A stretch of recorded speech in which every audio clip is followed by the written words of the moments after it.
यह कहानी है एक मजदूर पिता और उसके बेटे की। एक पिता ने अपने बेटे की बहुत अच्छी तरह से परवरिश की, उसे अच्छी तरह से पढ़ाया और उसे एक आईएएस ऑफिसर बनाया। हजारों लोग उसके अधीन काम करने लगे। एक दिन पिता ने सोचा, क्यों ना बेटे के ऑफिस में जाकर उससे मिला जाए।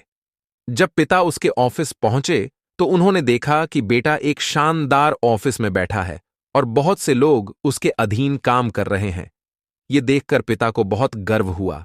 पिता अपने बेटे के चैम्बर में गए और पीछे जाकर उसके पीठ थपथपाते हुए बोले, बेटा, यहां उपस्थित सभी लोगों में सबसे प्रतिष्ठित और शक्तिशाली इंसान कौन है?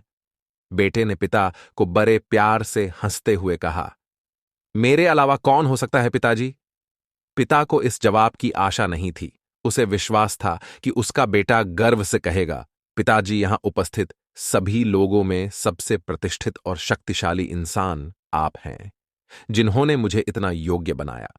बेटे का जवाब सुनकर पिता की आंखें भर आईं। पिता जब वहां से जाने लगे तो उनके बेटे ने फिर कहा, पिताजी, आप हैं सबसे प्रतिष्ठित और शक्तिशाली इंसान। पिता ये सुनकर आश्चर्यचकित हो गए। उन्होंने कहा, अभी तो तुम अपने आप को इस दुनिया का सबसे शक्तिशाली इंसान बता रहे थे, अब तुम मुझे बता रहे हो? बेटे ने हंसते हुए उनके सामने झुककर कहा, पिताजी, उस समय आपका हाथ मेरे पीठ पर था। जिस पुत्र के पीठ पर पिता का हाथ हो वो तो सबसे शक्तिशाली इंसान ही होगा ना। पुत्र की बात सुनकर पिता की आंखें भर आई। उन्होंने अपने पुत्र को कस करके अपने गले से लगा लिया।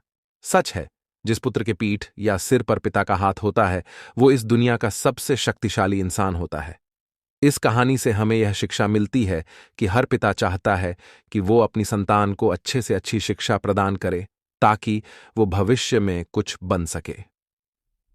बदलते समय में देखने में आता है कि काबिल होने पर संतान ही अपने पेरेंट्स के साथ ठीक से व्यवहार नहीं करती, बल्कि अपमानित भी करती है। हमें समझना होगा कि एक दिन हम भी बूढ़े होंगे, उस समय हमारी संतान भी ऐसा ही व्यवहार हमारे साथ करेगी, तब हम क्या करेंगे?